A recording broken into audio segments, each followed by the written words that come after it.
Stop that right now! I see you immediately disliking this video over there. How about you hear me out for a second before you immediately assume that all my points are garbage? Nuclear. It's pronounced nuclear. The point of this video is not, I repeat, not, to say that this episode is a good episode, because it's not a good episode. The point of this video is to show you that it is not the worst episode of the entire show, not to say that it is good by any considerable margin. I made this video because of the overwhelmingly large number of people who consider this episode to be the worst of the entire show. I understand why many consider this to be such a bad episode, but I honestly completely disagree. I believe that there are many more episodes more deserving of this title, and in this video, I am going to be explaining why. First off, I should probably list the reasons why most people consider this episode to be the worst of the entire show. The first reason is that SpongeBob is oblivious to everything around him, especially that the pet he bought is a monster trying to kill Gary. The second reason is that the episode contains little to no actual comedy, with most of the comedic attempts being SpongeBob's obliviousness, which fails due to how frustrating it is. And the final reason is that Gary is punished at the end of the episode, despite him not doing anything wrong throughout the entire episode. When you get right down to it, those are the only major problems that people have with this episode. While I won't say that these aren't problems, and I won't say that this episode doesn't deserve to be disliked for them, I feel that the problems this episode has aren't as bad as some of the problems other episodes of the series have. Since problem 3 seems to be the least frustrating, let's start there. In this episode, Gary is attacked by a monstrous pet. In the end, he saves SpongeBob from the pet and gets the pet to leave, yet SpongeBob blames Gary for making the pet run away. After everything that happens throughout the episode, you could see how this would be the breaking point for most people, the thing that puts this episode over the edge and makes it absolutely atrocious. But Gary isn't punished nearly as badly as other characters are in other episodes.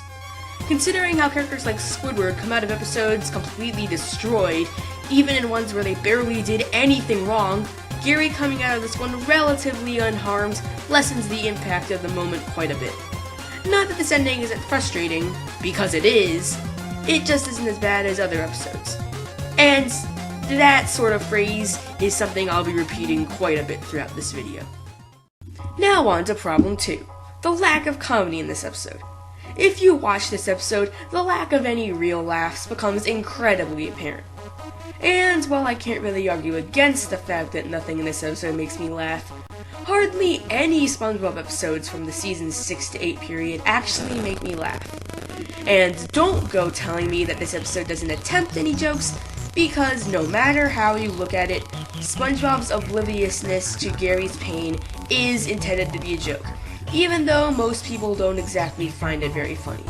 Episodes like That Sinking Feeling, Pet Sitter Pat, Squid Baby, SpongeBob You're Fired, and many, many more aren't funny either, and they aren't regarded as the #1 worst SpongeBob episode of all time. So overall, I just don't find this claim to be very valid. But of course, those last two reasons aren't the major problem people talk about when referencing this episode as the worst in the series.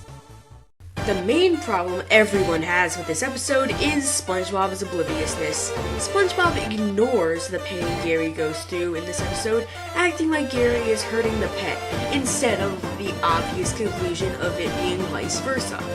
It's intended to be a sort of lols, he's stupid kind of thing, but it just ends up being incredibly frustrating. Now, I'm not about to say that seeing SpongeBob like this doesn't bother me, because it does. It really does. I just think that everyone kind of overblows how bad this episode is. Or at least, this part of the episode is.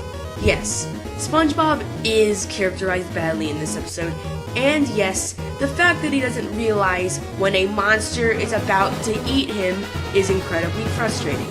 But is it any worse than SpongeBob crying uncontrollably, or SpongeBob being unbearably annoying, or SpongeBob putting others in terrible physical pain? This is frustrating to watch, But what makes what SpongeBob does to Gary in this episode any worse than, for example, what SpongeBob does to Squidward in episodes like Slide Whistle Stooges or Choir Boys? And furthermore, isn't it more frustrating to watch a more relatable character like Squidward get tortured than it is to watch Gary get almost eaten? Yes, you must remember that even though Gary almost gets eaten in this episode, he never really gets hurt. It is a cartoon after all, so Gary getting almost eaten isn't supposed to be taken that seriously. So overall, I really don't think this is anywhere near one of the worst episodes of the series. Maybe it's somewhere in the bottom 30, maybe the bottom 20, but I just think that there are much worse episodes than this one. Again, it is definitely a frustrating episode, and watching SpongeBob ignore the danger Gary is so obviously in isn't funny like the writers intended. This show can get much worse than this episode. I can't say what I think is the worst episode of the series, since I haven't thought about it enough, but I will say that this episode isn't even anywhere near it, or even in the bottom 10. But when you get right down to it, you have to be pretty bad to be in the bottom 10 episodes of a show this bad, and when you consider the stiff competition, I just really don't think A Pal for Gary is bad enough to be considered the worst episode with SpongeBob SquarePants. Hey everyone, and thank you for watching this video. If you enjoyed it and want to see more SpongeBob content, you can click on the video to the left to see the video I made that links you to the top 10 worst classic SpongeBob episodes, or the top 10 worst SpongeBob episodes from seasons 1 through 3, which I had to put on Daily Motion for copyright issues. Or if you want to see someone who actually has subscribers, you can watch a video from my friend Nintendo, which is a review of 2 of the Christmas specials of the Fairly Odd Parents. Either way, I hope you enjoyed, and I'll see you all next time.